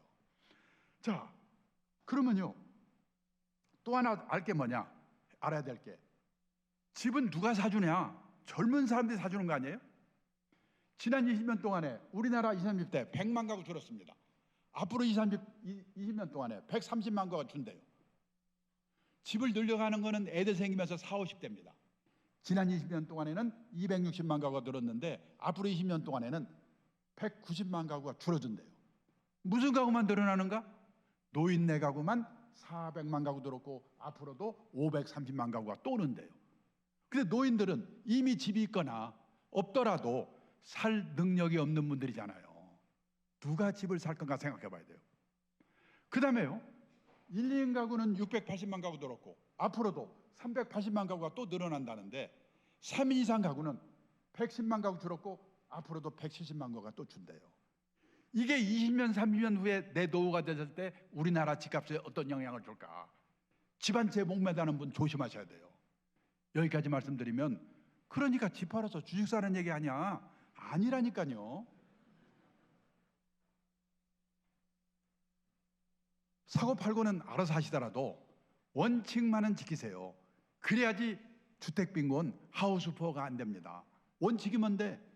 투자라고 하는 것은 리스크가 따르는 것입니다. 따라서 재산이 한 곳에 집중돼서는 안 됩니다. 갖고 계신 재산이 100% 부동산에 몰빵되어 있으시다면 그 부동산이 오를 때 오를 망정 우선 10%, 20%라도 금융자산을 가지세요. 그리고 나이가 들어가면서 금융자산의 비중을 높여가셔야 됩니다. 환갑 나이쯤 되면 선진국 수준까지는 못 가더라도 금융자산과 부동산이 반반 정도는 돼야 된다. 그래야지 오르든 떨어지든 주택빈곤, 하우스푸어는 되지 않는다. 그리고 옛날처럼 과다하게 돈을 빌려 집 사는 거는 정말 조심해야 된다. 내가 꼭 살기 위해서 여유자금이 있어서 사는 거는 다소 비싸게 사더라도 집이 꼭 돈으로만 계산할 수 없으니까 그건 괜찮아요. 무리하게 하시는 거는 조심하셔야 된다. 그리고요, 이게 시간이 없어가지고 마지막에 5분만 더 말씀드리겠는데, 가끔 퇴직 예정자분들 대상으로 강의를 하면 당황스러울 때가 있어요. 저 이번에요 퇴직금 2억 받았는데 그걸로 주식 사서 튀겨가지고 노후장에 마련할 수 없을까요? 꼭 튀긴대요. 그 튀기려다가 날려버리면 큰일 납니다. 그래서 제가 뭐라고 대답하냐, 이 인생 단계별로 자산관리 전략이 3단계로 나눠져야 되는데 나는 어느 단계에 있는가, 그 단계에 맞는 자산관리 전략을 택하셔야 됩니다. 이렇게 말을 해요. 1단계가 언제냐? 현역 시절. 그때는 일을 하면서 운영하는 단계예요. 그때는요, 월급 타서 쓰고 아껴가지고 남은 돈을 적립해 가면서 모아가면서 운영하는 단계예요. 이때는 현역이니까 공격적으로 해도 돼요. 장기 투자, 분산 투자의 원칙만 잘 지키면 돼요. 근데요, 2단계부터는 조심을 해야 되는데, 2단계는 언제냐? 퇴직하고 나서 시작이 됩니다. 퇴직하면 월급이 없죠. 그럼 어떻게 되냐? 모아놓은 노후자금을 꺼내 쓰면서 인출해 쓰면서 남은 돈을 운용하는 단계로 들어가는 거예요. 제가 세계 평균을 조사해 봤더니요, 모아놓은 노후자금의 연 4% 이내에서 꺼내 쓰라고 그래요. 1억을 모았으면 1년에 400만 원 이내에서 꺼내 쓰라 이거예요. 그래야지 30년, 40년 꺼내 쓸 수 있으니까. 그리고 남은 돈은 정기예금 금리 플러스 알파. 지금 정기예금 금리가 3% 정도니까 4%, 5%, 6% 이 정도의 목표 수익률을 하라는 거예요. 근데 튀긴다고요? 큰일 나요. 펀드로 말하면 채권 영환이 포함된 혼합형 펀드. 주식을 꼭 하고 싶으면 갖고 있는 전체 금융자산 중에서 20, 30% 이내에서 그렇게 보수적으로 하라는 거예요. 그러고요, 2단계에 더 중요한 게 뭐냐면 모아놓은 노후자금을 안 꺼내서는 노력, 덜 꺼내서는 노력을 해야 돼요. 왜? 3단계로 많이 옮겨야 되니까. 그러기 위해서는요, 연금 수입이 필요해요. 저는 국민연금을 130만 원 받거든요. 그만큼 덜 꺼냈어요. 그래서 젊을 때 삼층연금 가입하라는 게 그거예요. 두 번째는요, 퇴직하면 생활비를 줄여야지요. 집을 줄이거나 지방으로 이사하거나 50만 원 줄여, 100만 원 줄여, 절약. 그리고 세 번째는 제일 앞에 말씀드린 것처럼 뭔가 일을 해야 돼요. 그래서 50만 원 벌어, 100만 원 벌어. 근로소득. 연금소득, 절약, 근로소득, 이걸로 가능하면 2단계에서는 안 꺼내서는 덜 꺼내서 노력을 해야 돼요. 3단계로 많이 옮겨야 되니까. 3단계는 언제 시작이 되냐? 70대 후반, 80대 초반. 사람마다 다른데요, 판단력이 흐려집니다. 그러면 운용에서도 졸업을 하고 예금처럼 확실한 상품에 넣어놓고 아껴서 꺼내서다가 세상을 떠나는 거예요. 목표가 뭐냐? 내가 죽기 전에 내 노후 자금이 바닥나지 않도록 해야 된다. 그래서요, 나는 지금 이 어느 단계에 있는가, 이거를 확실하게 이해를 하시고 하셔야 된다. 그리고요, 조금만 참으세요. 마지막 이걸로 끝납니다. 금융상품을 골라야 됩니다. 그러면요, 이번 달에 월급 다 써주고 50만 원이 남았다. 고를 때 전문가를 잘 알아둬야 돼요. 자기 장사 많은 사람 만나면 안 돼요. 실력 있는 사람을 소개를 받아 알아야 돼요. 그래서 50만 원어치 좀 하려고 하는데요. 그럼 거기서 이거 사세요 그래요. 그러면 이거 좋은 거죠? 예, 좋은 겁니다. 진짜 좋은 거죠? 진짜 좋은 겁니다. 그러지 마시고 여기 있는 6가지를 물어보고 사셔야 돼요. 첫째가 뭐냐면, 지금 당신이 나한테 사라고 온 이 상품이 예금처럼 갖다 맡기면 책임져주는 저축상품입니까? 주식이나 펀드처럼 잘하면 돈을 버는데 잘못하면 원금도 깨먹을 수 있는 리스크가 따르는 투자상품인가요? 알고 사셔야 돼요. 왜냐하면 요즘 가공된 상품이 많아서 제목만 보고 설명만 보면 애매한 게 너무나 많고요. 또 요즘 금융사기가 너무나 많아요. 누가 와가지고 기발한 상품이라고 하면 조심해야 돼요. 기발한 게 있을 수가 없어요. 꼬치꼬치 내용을 물어보고 알고 사거나, 물어봐도 뭔 말인지 모르겠다 하지를 말아야 돼요. 투자 원칙 중에 제일 중요한 원칙이 뭐냐? 모르는 상품에는 절대 투자하지 말라. 1번. 두 번째, 예금처럼 갖다 맡기면 책임져주는 저축상품은 책임져주니까 사놓고 잊어버리고 있어도 돼요. 근데 주식이나 펀드 같은 투자상품은 원금도 깨먹으니까 꼼꼼히 살펴봐야 되는데, 그 중에도 간접 투자상품, 펀드, 변액보험, 변액연금, 이런 거는요, 어디 가서 사느냐? 국민은행, 삼성증권, 농협, 여기도 중요합니다. 근데 더 중요한 거는 그 간접 투자상품을 돈 벌게도 하고 말아먹기도 하는 데가 있어요. 무슨 투신운용사, 무슨 자산운용사, 운용회사입니다. 우리나라에 300개쯤 있어요. 무지개 많아요. 그 운용사 중에서 실력 있는 운용회사가 운영하는 간접투자상품인가 알고 사셔야 돼요. 그런 회사가 몇 개 없어요. 근데 그거를 확인하고 사는 사람이 100명에 1명도 없습니다. 이게 문제예요. 그걸 내가 어떻게 확인합니까? 그래서 아까 말씀드렸죠, 앞으로 소개를 받아서 믿을 수 있고 신뢰할 수 있고 실력 있는 전문가 사람을 알아주는 게 중요하다고. 그 사람한테 물어보세요. 근데 제가 어디 가서 강의가 끝나면요, 어떤 분이 저한테 오셔가지고 저 펀드 사서 깨먹었는데 어떻게 돼요?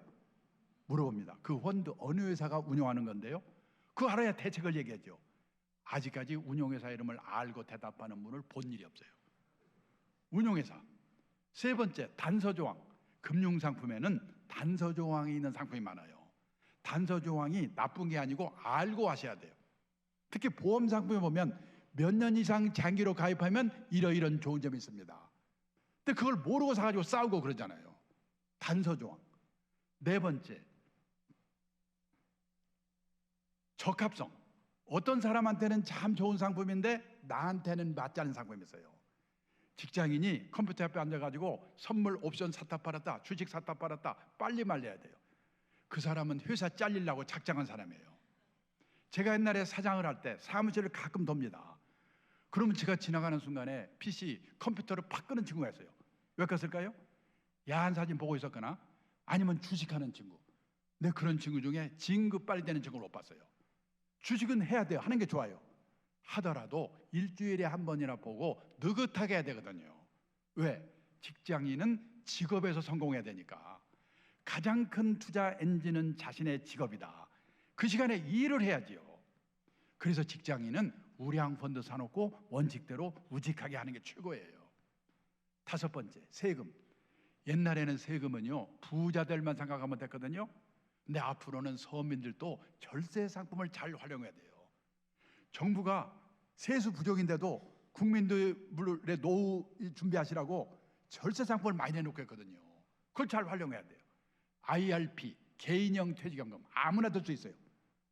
ISA, 종합자산관리 계좌, 그 다음에 개인연금, 이런 것들을 약간씩이라도 들어주는 게 좋아요. 마지막으로 수수료, 펀드 사시면서 보험 가입하시면서 수수료가 얼마나 되는가, 이거 물어보고 사는 사람 100명에 한 명도 없습니다. 근데 선진국의 투자가들은 보험 가입할 때, 펀드 살 때 제일 먼저 물어보는 게 수수료예요. 왜? 0.5% 차이만 나도 5년 10년 가면 큰 차이를 내거든요. 수수료가 비싸게 나쁜 게 아니에요. 그만큼 무슨 서비스가 있는가를 알아봐야 돼요. 여기 있는 6가지는 꼭 살펴보고 가입하는 게 좋고, 내가 무슨 예측하려고 하지 말고 정말로 실력 있고 믿을 만한 전문가의 도움을 받는 게 좋다. 이 말씀으로 오늘 제 강의를 끝내겠습니다. 감사합니다. 혹시 질문 있으면, 하도 원칙을 얘기해서 질려서 질문을 못 하실 거예요. 끝내겠습니다. 감사합니다.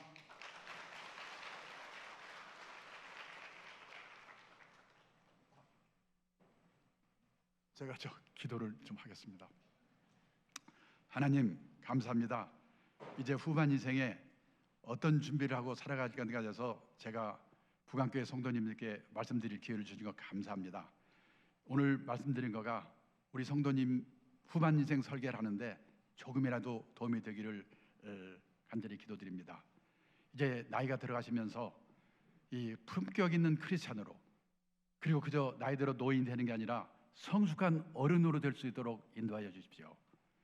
그리고 우리 자녀들이 정말 하나님께서 기뻐하시는 신앙인이 되도록 저희 부모가 삶의 모범을 보이고 기도하며 살 수 있도록 인도하여 주십시오. 감사드리고 예수 그리스도의 이름 받들어 기도드립니다. 아멘. 감사합니다. 내가 누려왔던 모든 것들이, 내가 지나왔던 모든 시간이, 우리 찬양하면서 주신 말씀들 성령의 감동을 묵상합니다. 내가 누려왔던 모든 것들, 내가 지나왔던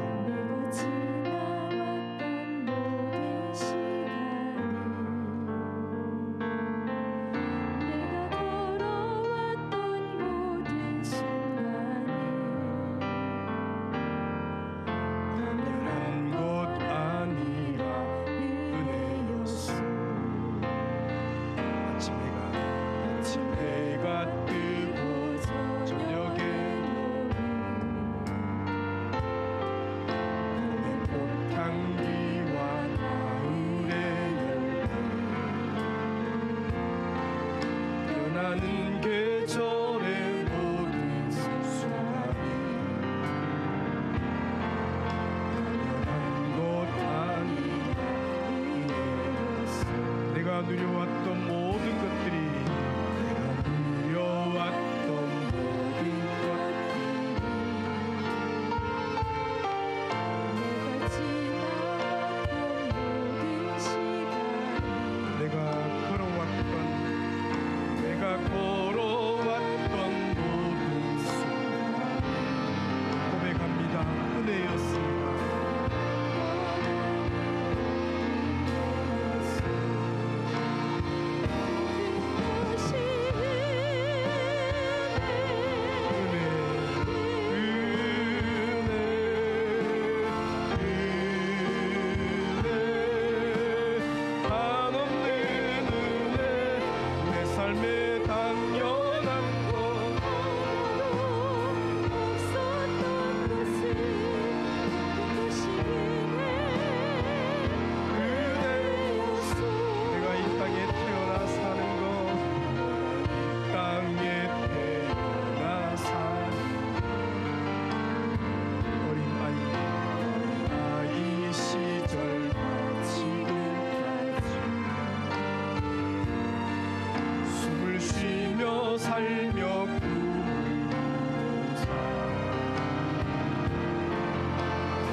찬양하고 예배하는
주님께서 귀한 장로님 보내셔서 꼭 필요한 말씀 주신 줄로 믿습니다.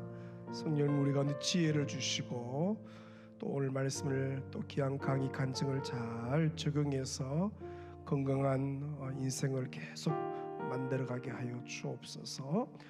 내 인생의 노후, 내 인생의 마지막 호흡까지 주의 손에 있는 줄로 믿는데 지혜와 명철을 주시고 또 주신 귀한 건강 또 재산 자녀들 잘 하나님 앞에서 경영해 가면서 건강한 노후 생활 또 인생 살게 하여 주옵소서.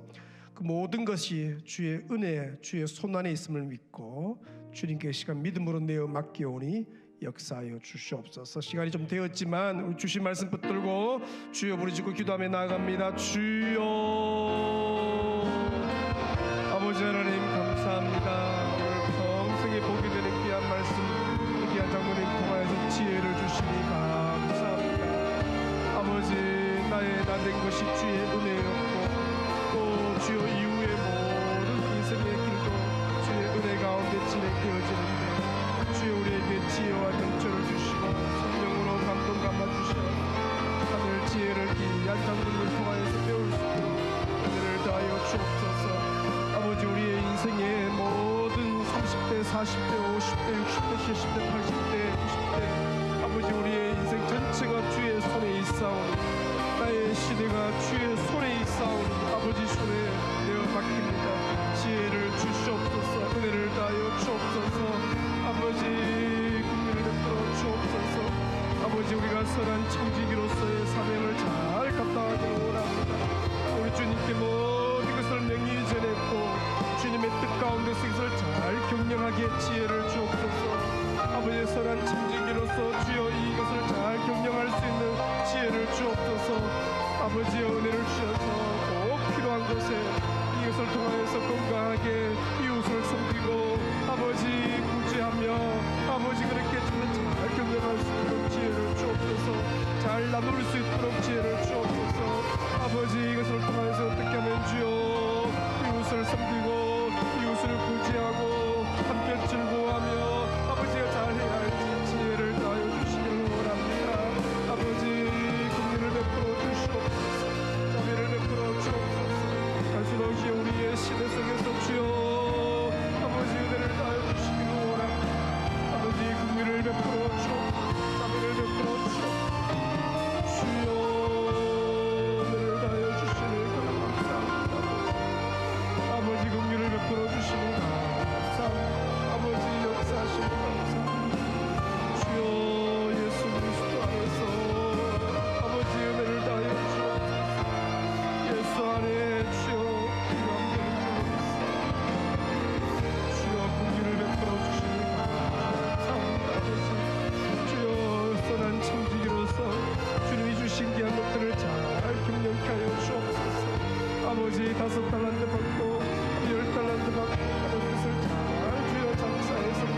자리가 불편한 분은 그 자리에 다 일어서시어서 무명이어도 공허하지 않은 것은 예수 안에 나는 만족함이라 찬양하십시다.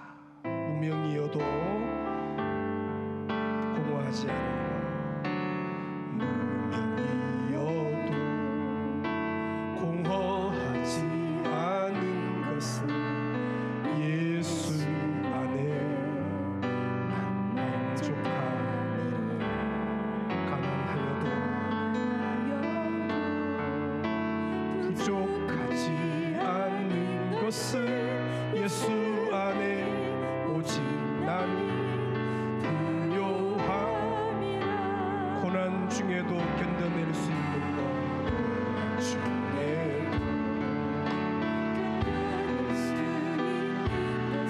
주의 괴 믿기 때문이다.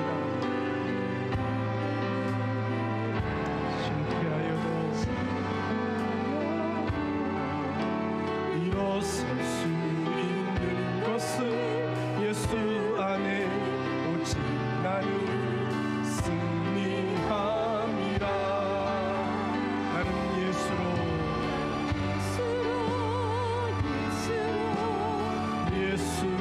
충만하네.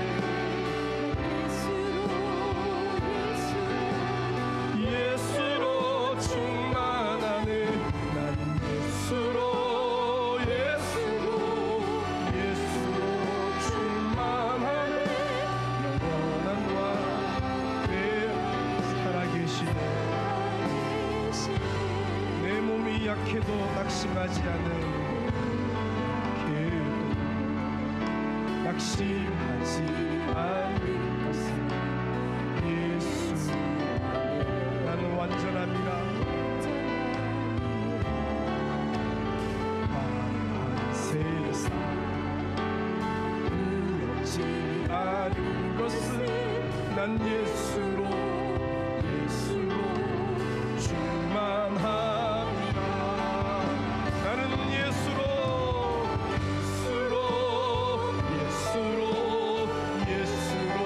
충만하네. 세상 모든 것들도 두렵지 않네.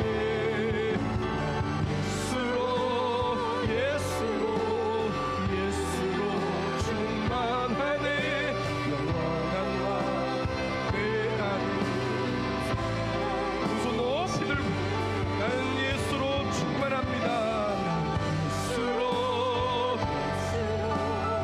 예수로 충만하네. 풍파도 두렵지 않네.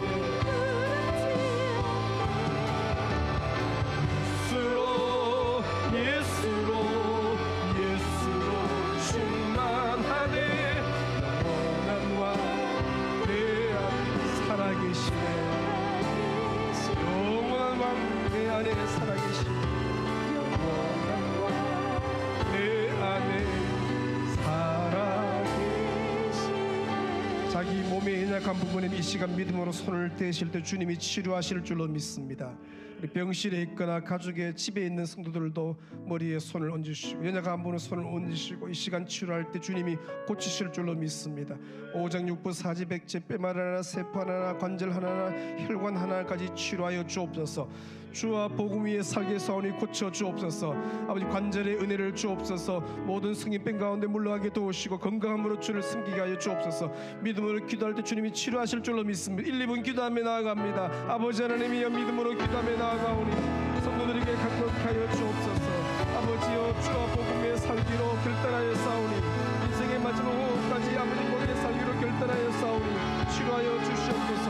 내나가면서 주여 놓여서 해방되게 하여 주옵소서. 아버지 관절의 은혜를 주시어서 주의 전에 오르게 하여 주시고 모든 장기와 모든 오장 육부 사지 백체 뼈마디 하나하나 세포 하나하나 혈관 하나하나까지 치료하여 주시고 깨끗게 역사하여 주옵소서. 건강함으로 주의 전에 오르게 도우시고 아버지의 날마다 마음 친구 가정 친구 일동 친구 우리가 하여 주옵소서. 가정마다 건강을 다하여 주시고 부부관계 아버지여 부부 자식 간의 관계 가운데 은혜를 다하여 주옵소서. 아버지여 남편들 은혜 받고 아내들이 성령 받고 자녀들이 성령 받고 상하이 나가여 주시기를 원합니다. 아버지 말씀하여 주시니 감사합니다. 은혜를 부어주시니 감사합니다.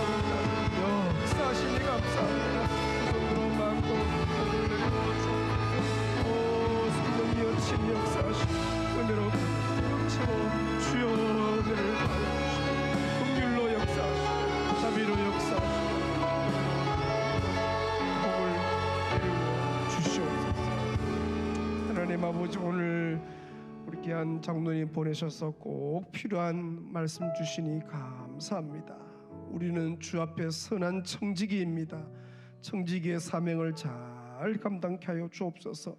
하나님이 맡기신 것을 잘 경영할 수 있도록 지혜를 주옵소서. 하나님의 방법으로 경영케 도우시고 아버지여 선한 청지기의 사명을 잘 감당케 하여 주옵소서. 특별히 우리에게 주신 건강도 잘 경영케 도우시고 또 귀한 물질과 자산도 잘 경영해서 남길 수 있도록 은혜를 다하여 주옵소서. 그걸 가지고 주여 구제하고 이웃을 섬기고 선교하고 그렇게 주여 나아갈 수 있도록 도와주옵소서. 건강 주셔야 되겠습니다. 아버지, 특별히 마음의 천국 허락해 주셔야 되겠습니다. 가정이 천국되어야 되겠습니다. 특별히 부부가 천국되어야 되겠습니다. 특별히 이 시간 빛보다 빨리 가정들을 다 신방하셔서 연약함에서 놓여 자유케 되게 하여 주시고 남편들이 성령 받고 아내들이 성령 받고 부부관계가 좋아지고 자녀들이 회복되어지고 치유되어지고 역사가 일어나게 하여 주시옵소서. 아버지, 오늘 말씀이 주여 우리 성도들의 심령과 가정에 100배 열매로 잘 맺게 은혜 다하여 주옵소서. 은혜 가운데 봄맞기 양육도 잘 마무리하고 이제 수료식 앞두고 있습니다. 한 주간 주의 모든 학교들이 잘 마무리되게 도우시고 기쁨의 모든 수료 되게 하여 주옵소서. 다음 세대 부서 우리 청년들 청소년들 주일학교에서 귀한 배수 초청 앞두고 있고 준비하고 있사오니 가득한 생명 열매 있게 역사하여 주시옵소서. 성령이 온 교회에 운행하시고 가정마다 운행하시고 청년 세대 다음 세대 청소년들 주일학생들 심령마다 운행하시고 다스리시고 역사하여 주시옵소서. 오늘 밤에 잠이 예배되게 해서 오시고 꿈속에서 주일 뵙게 도우시고 특별히 결혼 예배 앞두고 있는 가정들이 있사오니 특별한 은혜가 신랑 신부와 양가 위에 있게 하여 주옵소서. 우리 선교사님 주여 잠시 이렇게 와서 아버지 힘을 가지고 또 귀한 사역지로 갑니다. 눈동자같이 보호하시고 필요한 모든 것들을 공급하시고 발랑가라의 귀한 우리 선교센터 아버지 세우려 하는데 필요한 모든 것들을 지어 공급해 주시고 아름다운 열매 가득 맺혀지게 역사하여 주시옵소서. 성령이여 오늘 어와나 식구들이 저렇게 마음껏 예수의 좋은 군사로 준비되어 있어서 감사합니다. 저들 위해 성령으로 충만케 하시고 진리의 말씀의 영으로 충만케 하셔서 예수의 좋은 군사로 주 앞에 부끄러울 것 없는 귀한 선한 군사로 쓰임받게 평생을 복다하여 주시옵소서. 뱃속에는 태아들부터 주여 전 성도들 가운데 은혜로 가득 채워 역사하여 주시옵소서. 돌아가는 걸음을 평안케 하시고 은혜로 충만케 하여 주시옵소서. 주만 찬양하옵고 예수님의 이름으로 기도 올리옵나이다.